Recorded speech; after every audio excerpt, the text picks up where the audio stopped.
بسم الله الرحمن الرحيم. عن جابر رضي الله تعالى عنه أن النبي صلى الله عليه وسلم لم يسلك طريقا فيتبعه أحد إلا عرف أنه قد سلكه من ريح عرقه. رواه الدارمي.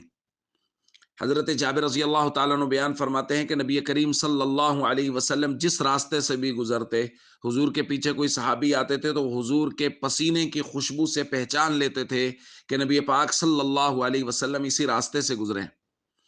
ایک روایت میں حضرت انس رضی اللہ تعالیٰ عنہ بیان فرماتے ہیں کان رسول اللہ صلی اللہ علیہ وسلم اذا مر فی طریق من طرق المدینہ، نبی پاک صلی اللہ علیہ وسلم مدینے کے راستوں میں سے کسی راستہ پر سے جب گزرتے، وجدوا منہ رائحۃ الطیب، تو صحابہ اس سے حضور کی خوشبو کو محسوس کرتے، وقالوا، اور کہتے، مر رسول اللہ صلی اللہ علیہ وسلم من هذا الطریق، حضور علیہ الصلوۃ والسلام اسی راستے سے گزرے ہیں۔ ایک روایت میں ہے، صحابی کہتے ہیں کان رسول اللہ صلی اللہ علیہ وسلم یعرف باللیل بطیب الریح، رات کے وقت نبی کریم صلی اللہ علیہ وسلم اپنی خوشبو سے پہچانے جاتے تھے کہ حضور علیہ الصلوۃ والسلام کے پسینے کی خوشبو سے معلوم ہوتا تھا کہ نبی پاک صلی اللہ علیہ وسلم یہاں سے گزرے۔ چونکہ اس وقت اسٹریٹ لائٹ کا اور روشنیوں کا تو کوئی تصور نہیں تھا، تو رات کے وقت حضور علیہ الصلوۃ والسلام کی خوشبو سے صحابہ پہچانتے تھے کہ نبی پاک صلی اللہ علیہ وسلم یہاں سے گزرے۔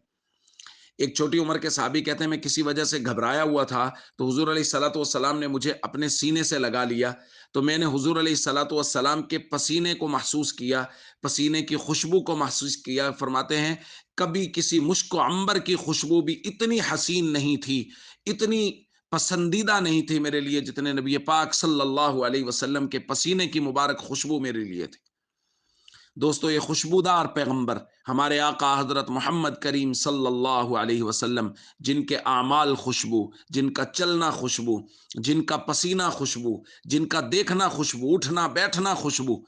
اللہ نے ہمارے حصے میں رکھے، یہ اللہ کا خاص کرم ہے۔ اس پر اللہ کا بے حد شکر ادا کرنا چاہیے، اور اس شکر کا طریقہ جیسے میں بارہا درخواست کر چکا ہوں، فرائض و ارکان اسلام کی پابندی کریں، اللہ کا شکر ادا کریں کہ اللہ نے ہمیں اپنے محبوب پیغمبر صلی اللہ علیہ وسلم کی امت میں پیدا فرمایا۔